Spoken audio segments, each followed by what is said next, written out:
আসসালামু আলাইকুম শিক্ষার্থীবৃন্দ, সবাইকে স্বাগত ম্যাথমেটিক্স 3 ক্লাস করার জন্য।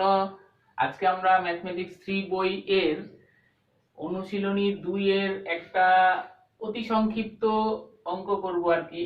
অঙ্কটা অনেক ইম্পর্টেন্ট। এখানে একটা নতুন সূত্রের আমরা দেখা পাবো, তো সূত্রটা সম্পর্কেও কিছু বলার চেষ্টা করব। তার আগে প্রবলেমটা পড়ি কি বলছে। একটি সামান্তরিকের সন্নিহিত বাহুদ্বয় যথাক্রমে 16 সেন্টিমিটার ও 10 সেন্টিমিটার, এর একটি কর্ণ 14 সেন্টিমিটার হলে এর অপর কর্ণটির দৈর্ঘ্য নির্ণয় করো। প্রশ্ন হচ্ছে, একটা সামান্তরিকের দুইটা কর্ণ আছে, সন্নিহিত বাহু আছে।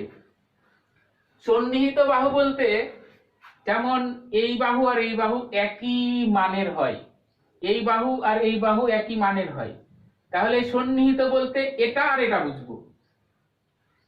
আচ্ছা, কর্ণ কিন্তু সামান্তরিকের দুই রকম হবে, একটা বড় হবে একটা ছোট হবে।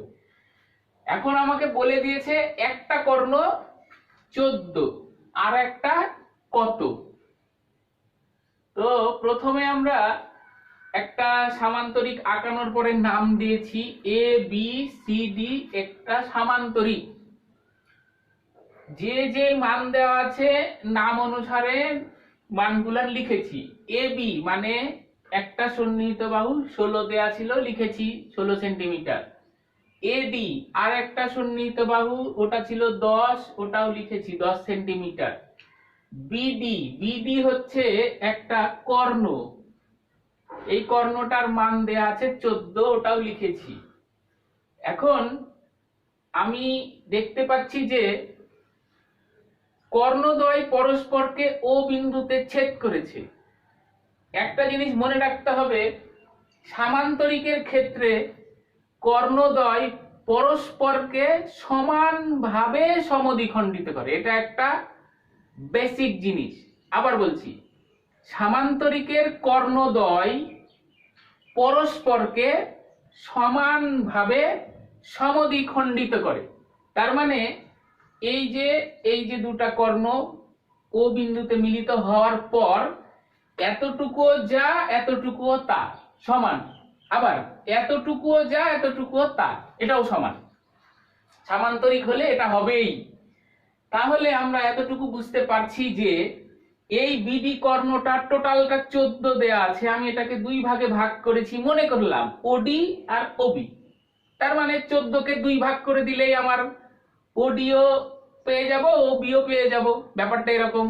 তার মানে এখানে আমি লিখেছি ওবি সমান সমান 14 ভাগ 2 সমান সমান 7। এটা আমরা সেন্টিমিটার লিখতেই পারি। আচ্ছা, তাহলে 7 পেয়ে গেলাম ওবির মান। একইভাবে কিন্তু ওডির মানও 7। এখন আমি এখানে লিখেছি ত্রিভুজ এ বি ডি এ। এখানে একটা যে ত্রিভুজ সৃষ্টি হয়েছে এ বি ডি, এই ত্রিভুজটাতে আমরা একটা সূত্র প্রয়োগ করব। সেই সূত্রটার নাম হচ্ছে অ্যাপোলোনিয়াসের সূত্র। তো অ্যাপোলোনিয়াসের সূত্রটা কিরকম বাংলায় আগে বলি। বাংলায় বললে কি হবে, সূত্রটা মনে রাখা সহজ হবে। এখানে যেমন এরকম আমি লেটার দ্বারা বুঝিয়ে দিয়েছি, ছবি না দেখলে এটা বোঝা যাবে না। তো ছবি ছাড়াই কিভাবে মুখস্থ থাকবে সেটা একটু বলি। সূত্রটা হচ্ছে এরকম, সন্নিহিত বাহুদ্বয়ের বর্গের যোগফল সমান সমান 2 ইন্টু অর্ধকর্ণদ্বয়ের বর্গের যোগফল। আমি যা বললাম তাই লেখা আছে এখানে।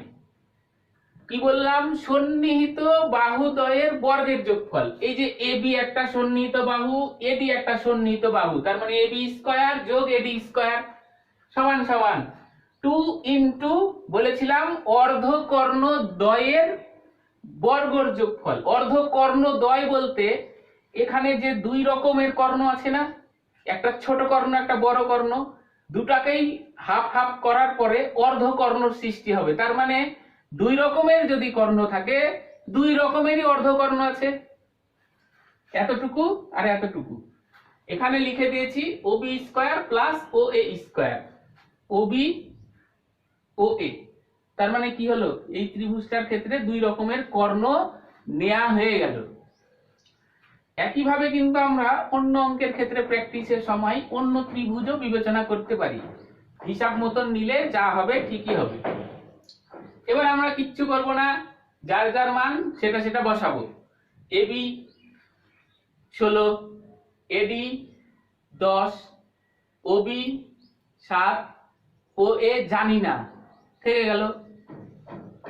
স্কয়ার করলাম, স্কয়ার করলাম, স্কয়ার করলাম, যোগ করলাম, এখানে কিছুই করিনি।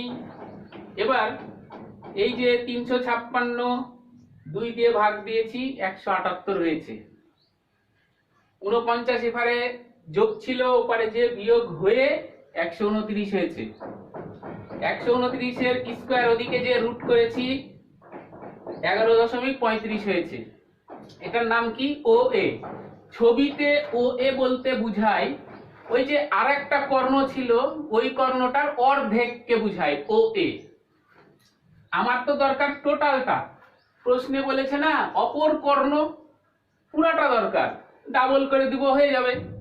তার মানে 2 ইন্টু ও এ সমান সমান 2 ইন্টু 11.35, এটাকে গুণ দিয়ে দিলাম 22.7 পেয়ে গেছি। এটা সেন্টিমিটার, লিখে দিলাম অপর কর্ণ 22.7 সেন্টিমিটার। এভাবে আমরা প্রত্যেকটা অঙ্ক সলভ করব। সেই পর্যন্ত সবাইকে নিয়মিত ক্লাস দেখার এবং প্র্যাকটিস করার অনুরোধ জানাচ্ছি। আজকের মতন আমরা এখানেই ক্লাসটা শেষ করছি। সবাইকে ধন্যবাদ।